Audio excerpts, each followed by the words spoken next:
my future and like where, my career is headed, where this is headed, when this will happen for me. And I realize that it's because of this need to keep things on a timeline that I've curated for myself, that in reality, all of that is not within my control. And once I've realized that, and once I've made the conscious effort to just surrender to Yeah. divine timing and just Yeah. do what I can and make the steps towards the intentions that I've set, but also not be so attached to my expectations, um, is when things have flowed in the most organic way possible.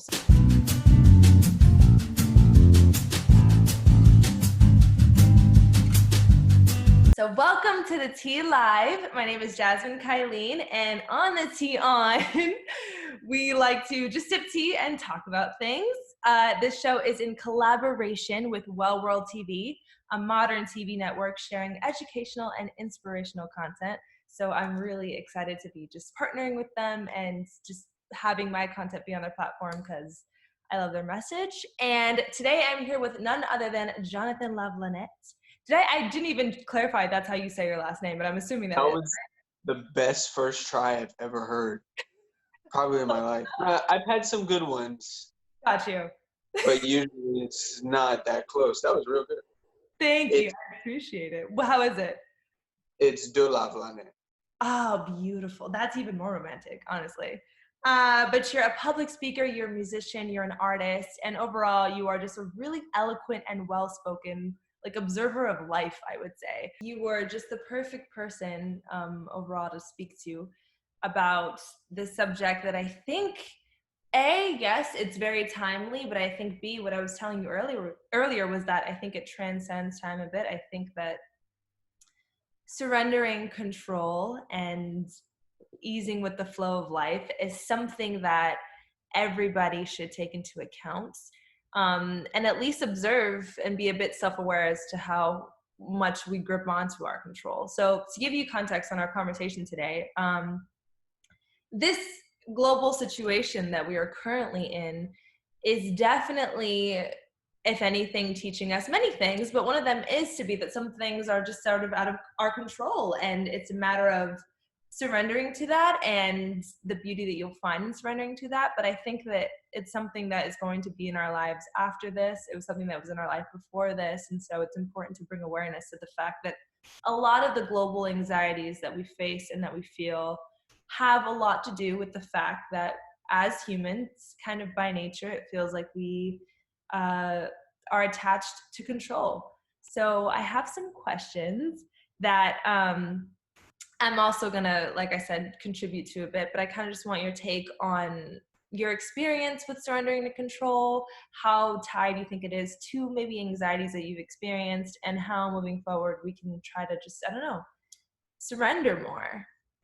So you Yeah. ready? Yeah. Let's do it. Let's do it. Awesome. So the first question that I have is going to be in regards to what's going on right now. But how has this global situation, in which we really have no control, how has it positively and negatively affected you? I'd say first and foremost, I appreciate you for addressing it in a way that doesn't continue to brand it, Mm-hmm. um, and just addressing it for a situation, being another situation that we experience in day-to-day life. I mean, we go through things every day. Absolutely. Um, as far as how it has affected me positively and negatively,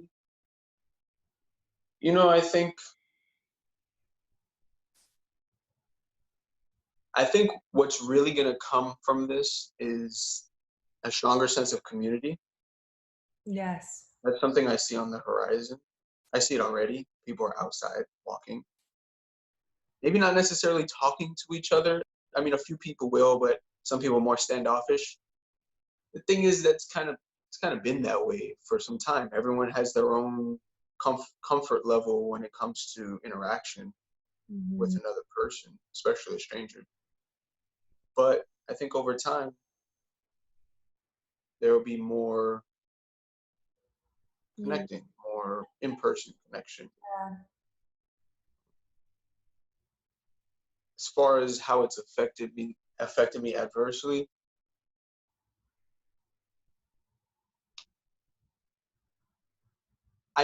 I think for me, I'm someone that really loves to be intertwined with my social uh, groups, the Mm-hmm. people that I interact with, connect with, and I love face-to-face interaction. So although I said, yeah, there'll be more community, it's community in your immediate area, Mm-hmm. right?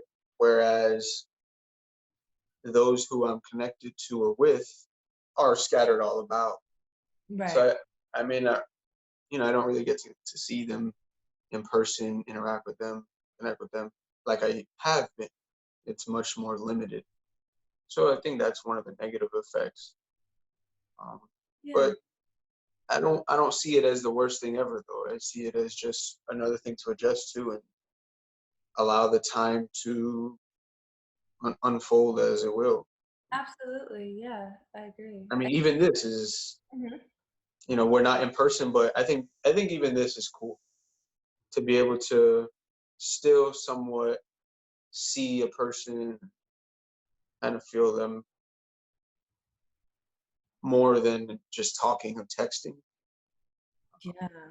It's a benefit. So Yeah. I mean, I feel like my conversations have been they've had so much more weight to them because I don't know, I've been more present and more purposeful and intentional in my conversations. But yeah, I mean, I would agree. I think that I kind of had to surrender the control of having just a routine that I was already accustomed to. And I think having my routine sort of taken from me was in my eyes it was negative, and I think now I've sort of adapted to the new routine that has been born out of needing to be indoors, and I love my new routine.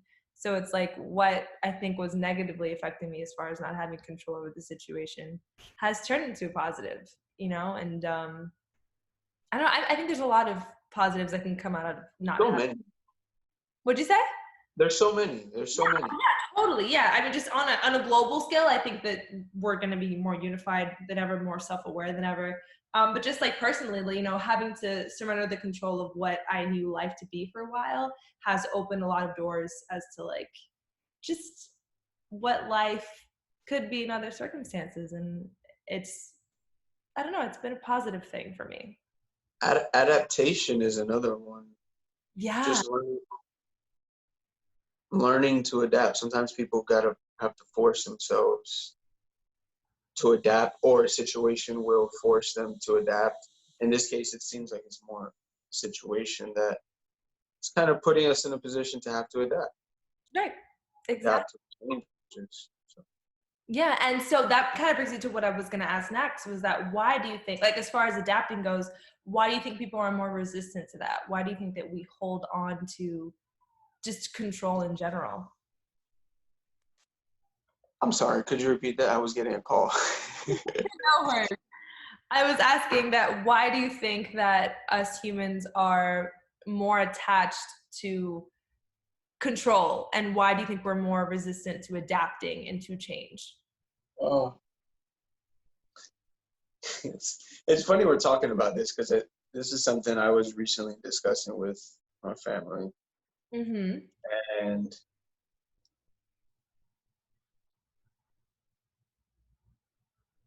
why do I think control is something that we hold on to?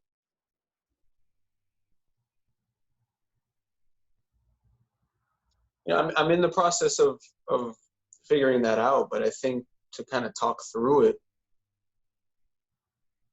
I think pride is one of those things that gets in the way of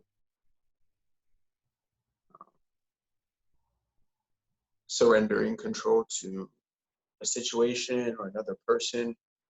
Fear, fear of like, I mean, we're instinctively surviving, or we're instinctively creatures that are trying to survive, right?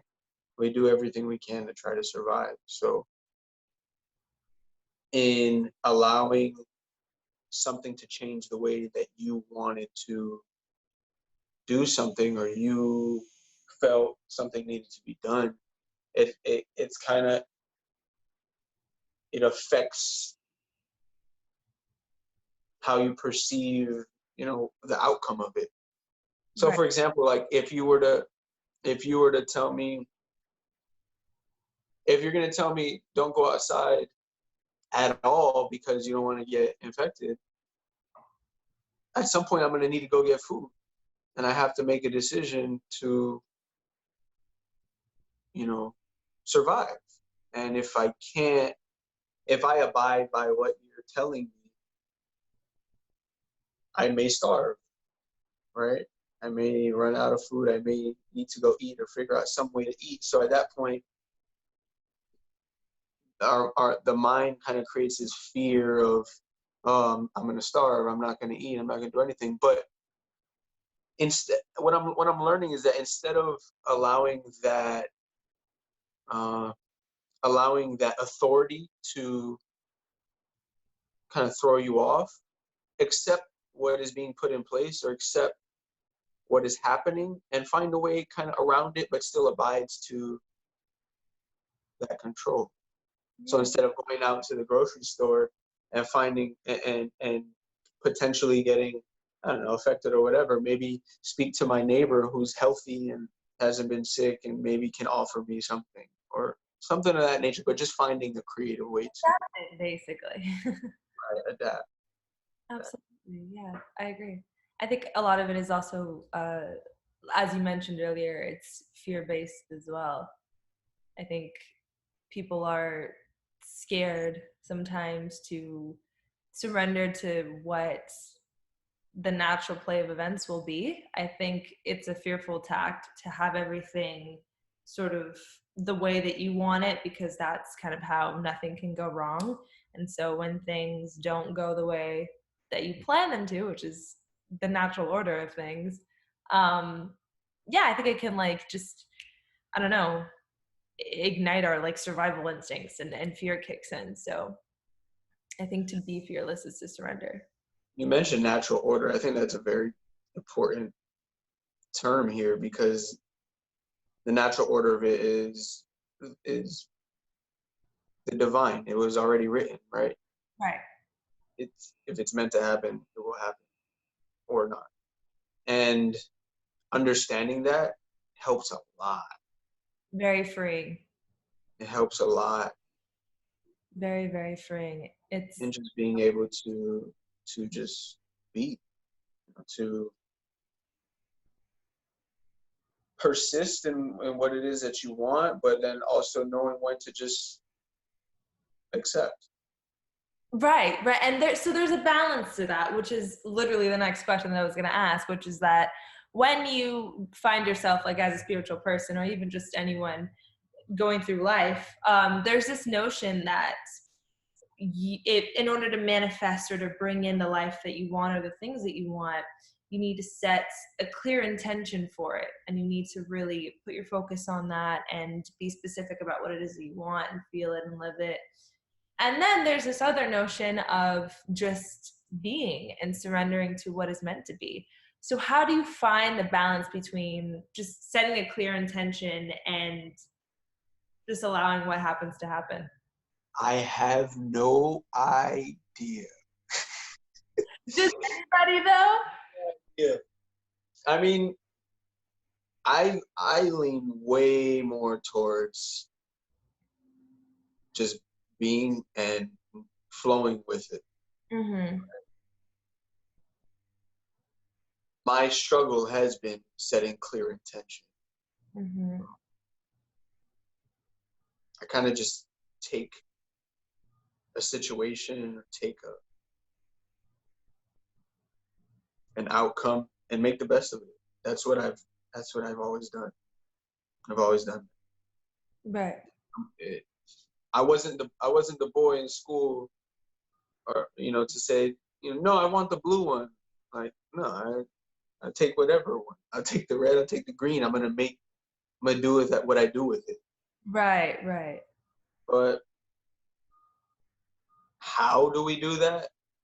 I think for me, I have to focus more on setting clear intention. I'm not sure what it's like for you. What is it? What is it like?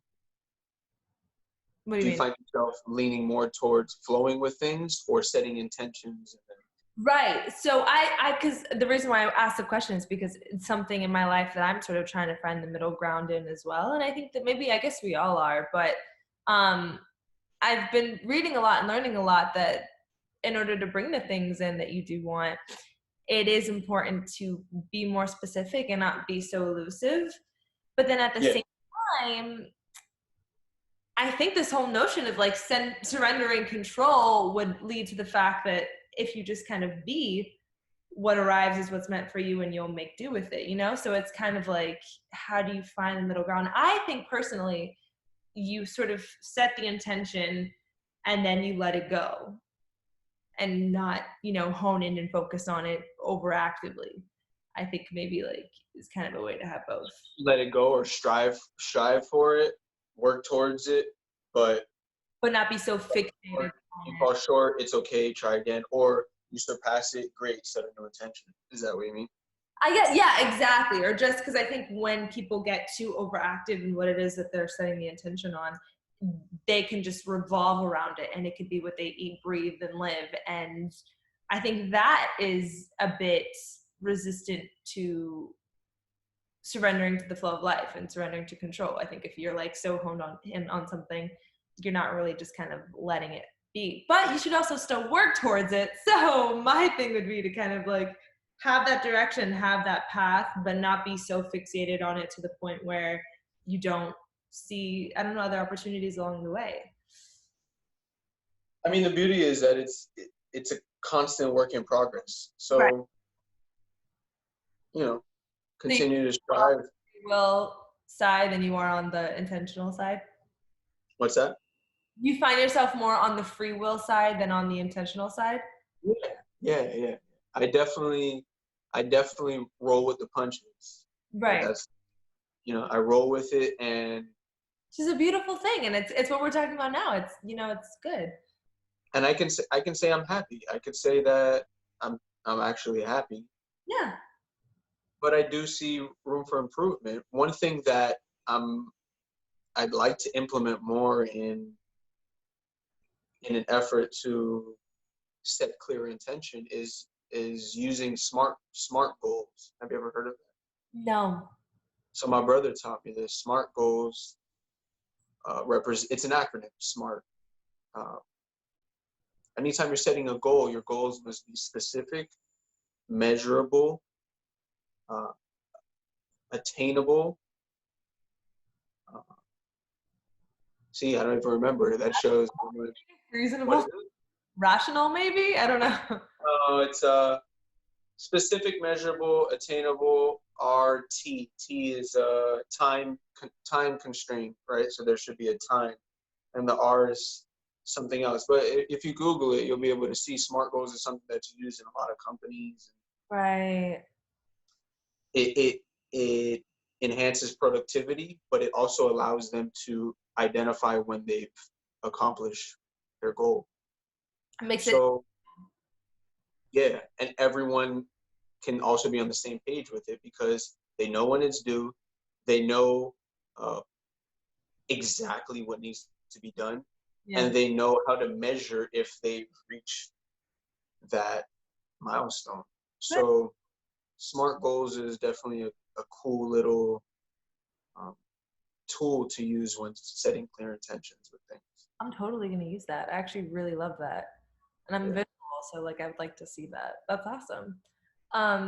So the next question I have, I'm really curious to know, is if you can recall a certain time in your life or a specific event that you think maybe would have gone a bit easier had you not been resistant to the whatever control you were needing to surrender in it. Uh,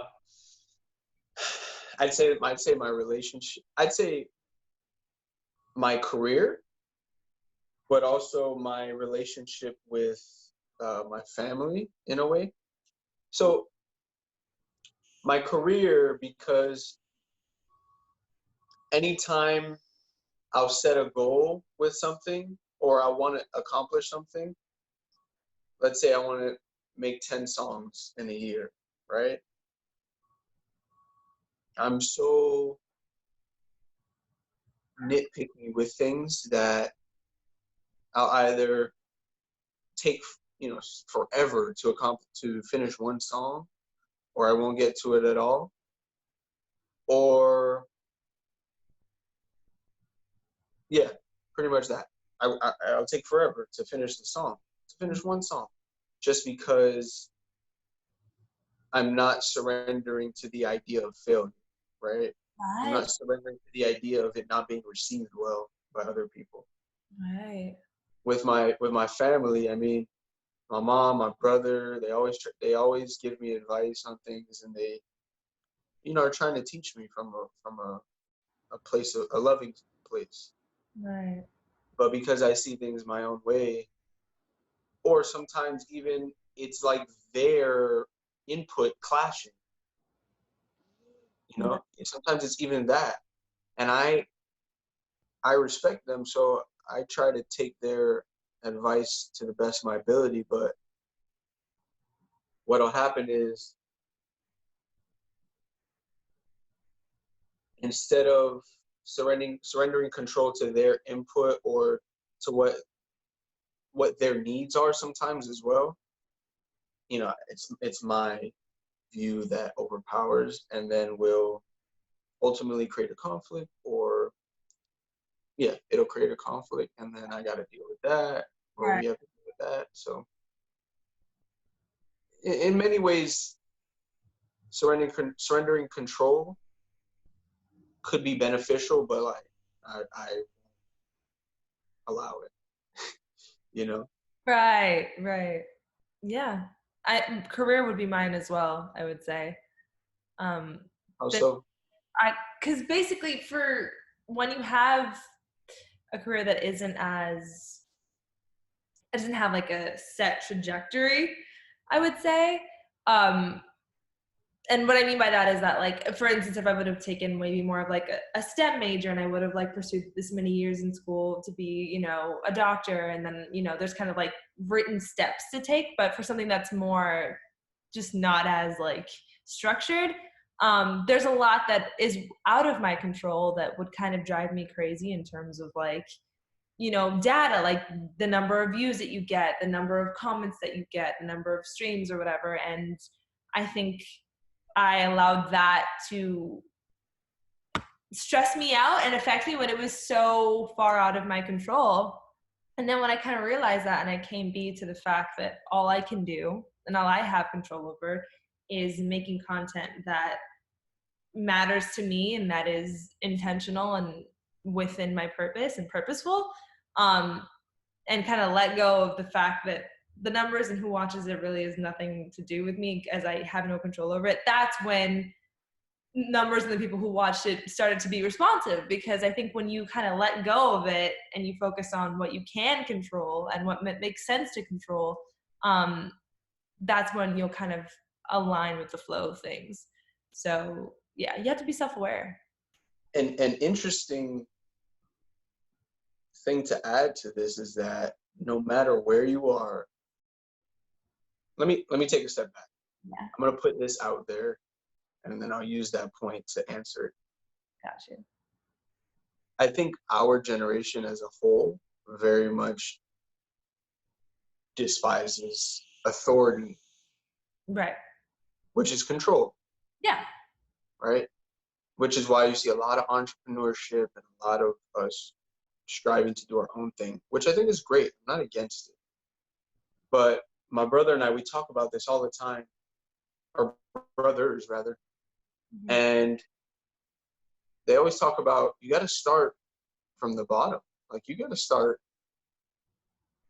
you know, under someone, Yeah. some people, because in whatever field it is, because through that, then you're able to, if you're under a good teacher, you're able to learn the ins and outs of whatever field that you're in, right?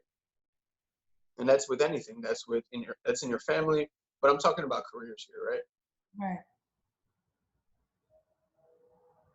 It's funny how we don't, as a generation, and this is a generalization as well, but it's funny how the millennial group does not like control or like authority, because in anything you do, in every aspect of your life, you're going to have to answer to someone. Right. Whether it's your boss at your job, your wife or girlfriend or boyfriend at home, your landlord, or your consumer base, Right. right? For you in making the videos, you have to answer to your consumer base if they're not feeling your content or if they think something was disrespectful or whatever, Right. right? You're going to have to answer to them at some point. We're very resistant. So, what's that? I said we're very resistant to that when it's kind of inevitable. Right. Right. And understanding that you are in service to everyone. Exactly. Totally. So, Yeah. A huge point to make. I think our generation is definitely, we have authoritative issues for sure. Which in turn has pushed us to do things on our own, which, like you said, is not at all a negative thing, but maybe we could use some practice on, I don't know, seeing the don't get need. me wrong, we're great. Yeah. We're doing fine. It's just something to think about. Yeah, absolutely. Totally. I think we all, it's, I can like think of every phase in my life, like school wise too, where that's been present. But yeah, it kind of is what it is. So last two questions. The second and the last one being, how much of our anxieties do you think derive from our need to control? Whether it's kind of obvious or not. Because things can underlyingly be, oh, that's a control issue. How much of it? Mm-hmm. I mean, I can't answer that for everyone. For myself, Mm-hmm.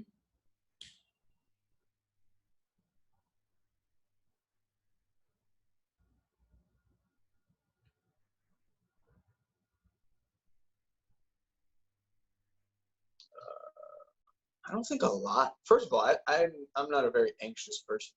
Mm. I don't Beautiful. get anxious easily. Certain situations, I'll get anxious. Mm-hmm. If I'm, uh, and I think I'm at a point where I'm overcoming it too. But it's usually when I'm having discussions with my family. Again, Mm-hmm. my family is really where a lot of the things that I have to work on comes from. Right. Because I've had a interesting upbringing, and so I think that contributes to how I view my family structure and how I interact with them and Right. everything. But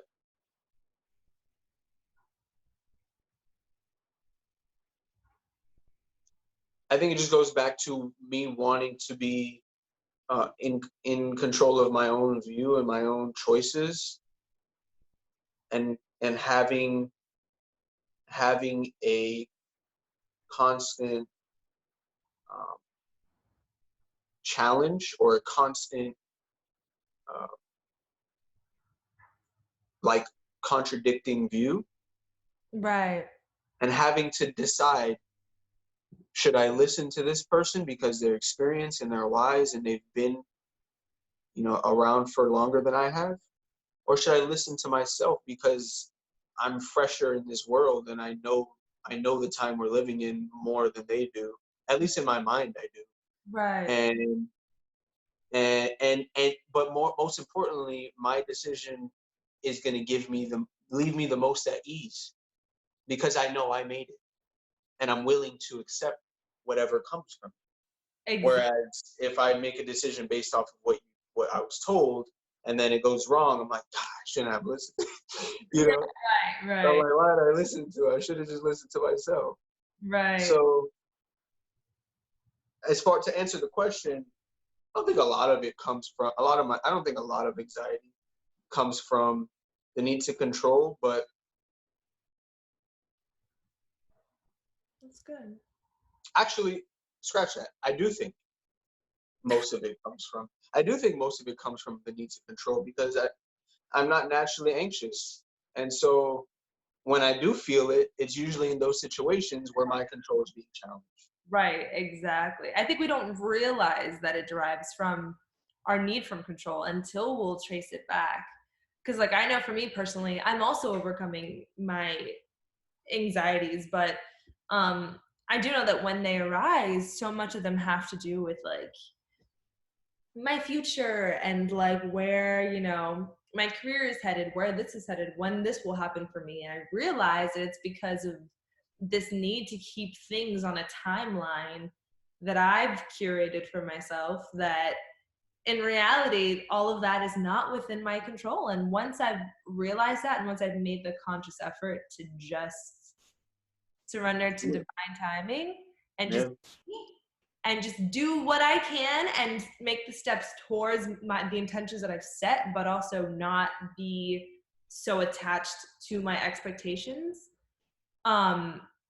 is when things have flowed in the most organic way possible. So I've realized that even if I didn't realize it, intermittently everything has kind of been attached to just control. Do you care to share one of your My yeah, goals for your um career?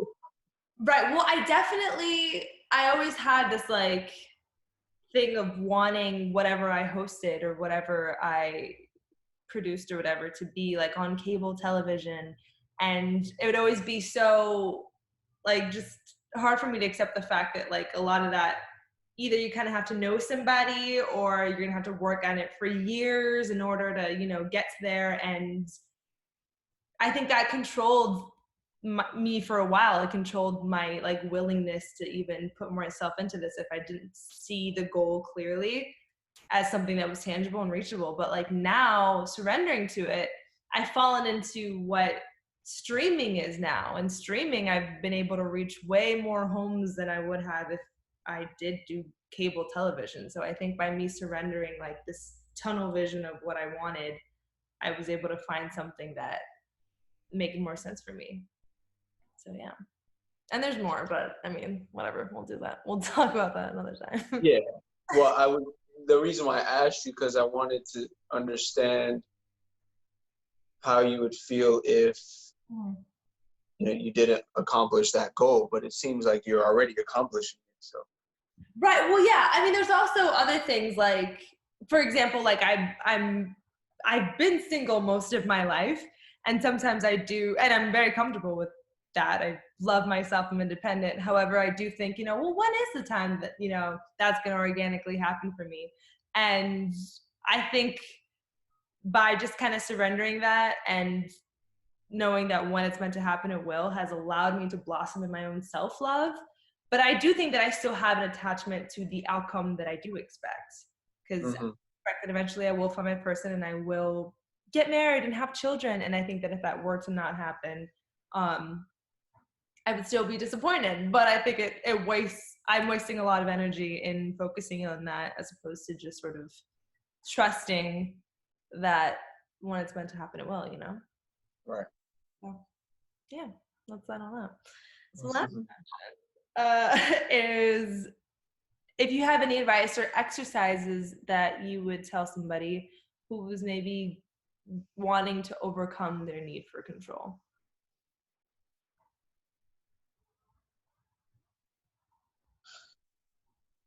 Meditation is helpful for me. Meditation helps me a lot because it puts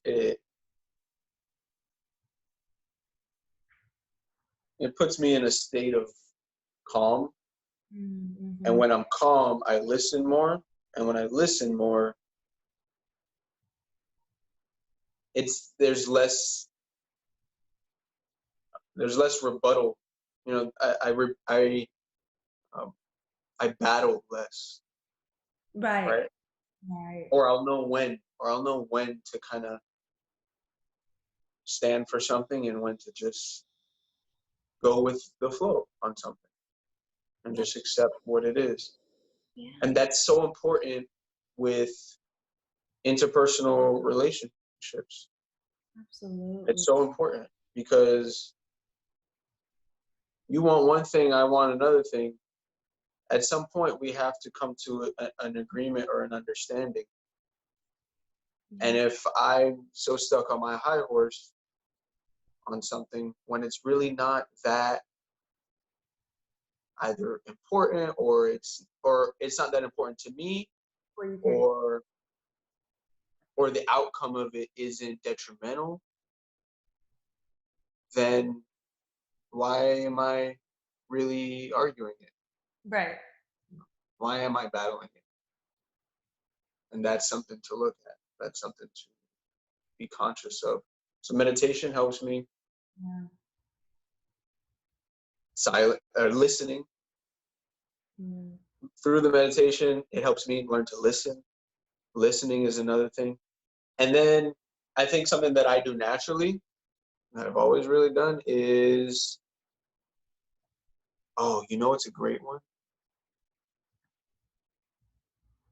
Take your car one day, maybe not right now, but one day, the day that we're back to normal, whatever, take your car and drive around and just get lost. And do not use your GPS. Do not use your GPS. Get lost. I mean, obviously, you get to a point where like you're completely lost. You have no idea. It's getting late. Yeah. Use your GPS, but challenge yourself not to use your GPS. Either find someone who can help you in a safe way, obviously, or really just challenge yourself to kind of say, where am I? All right, and follow that intuition, right or left. That's how I learned how to drive. I learned how to drive from young doing that. Wow. I would ride with my mom. We would just get lost. She'd be like, you know where we are? She knows where we are. I don't. Sometimes she didn't, but I never did. I was young. And we would get lost. And it's something I do on my own till this day. I just get lost sometimes. And I'll find so many new cool things. Then I get to take my friends there. And it becomes this new aspect of my life because I just let go. So I absolutely adore that. That is like my favorite thing that anyone, and I'm like so excited to do that. yeah. And you bring up a good point, because what that does is strengthen your intuition, which we haven't even really mentioned that, but I think that's huge for surrendering control, because I think when you have an attachment to control, it's something that derives from your ego. And I think that when you strengthen your intuition, you'll be more, it'll be easier for you to let go, because I think you know that you can always fall back in your intuition. Your intuition will tell you, all right, it's time to turn left, or you know what I'm saying? Like, it's not something that you need to be so attached to, because it'll drive Right. you. It's really dope. I'm totally gonna implement that. That's amazing.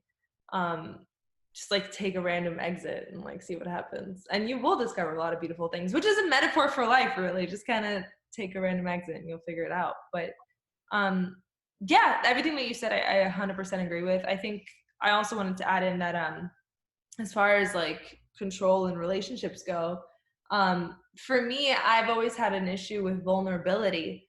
And eventually I realized that that was something that was also attached to my need for control. I think I had a need to control how I was seen and how I was perceived and how much of me was seen and perceived. And being able to surrender to that alone and my control of that has helped me. Right. Yeah. No, I can see that. Yeah, totally. Controlling the potential for pain or for hurt. Exactly.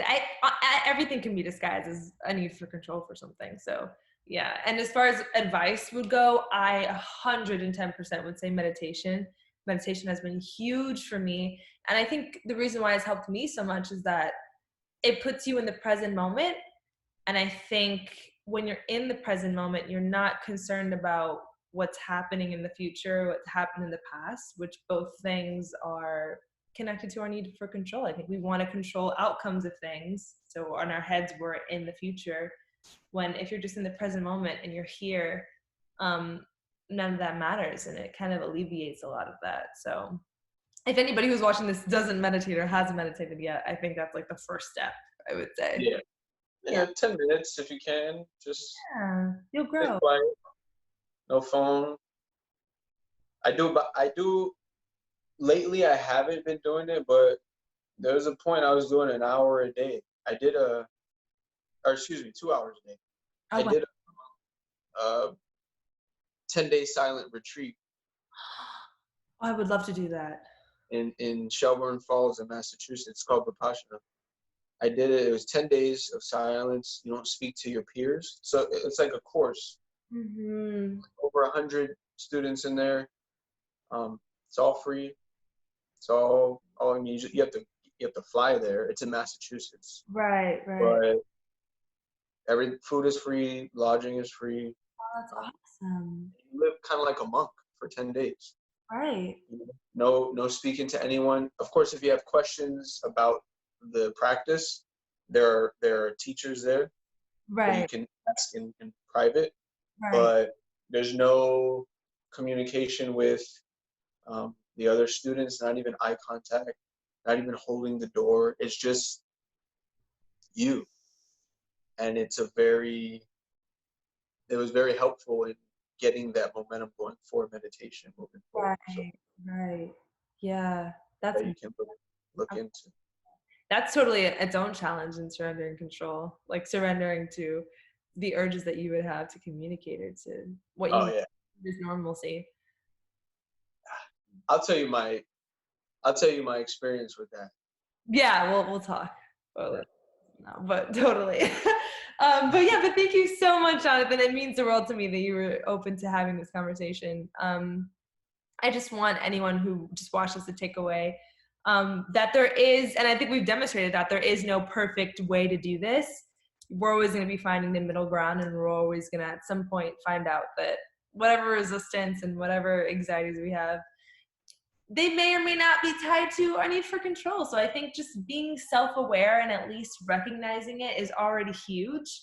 We're still human at the end of the day, but I think making the active effort to surrender the outcomes of things, whether that be, what you eat for the day or the trajectory of your career path, it's all little steps and human things. So I appreciate you. Let's see what outro I had. So thank you for tuning in. Don't forget to visit wellworld.tv as well as their Facebook, because I'll be doing interviews like this live every Sunday at noon. And also visit Luna TV for more conscious content. And La la Luna. Check it out. you have to plug, please go ahead.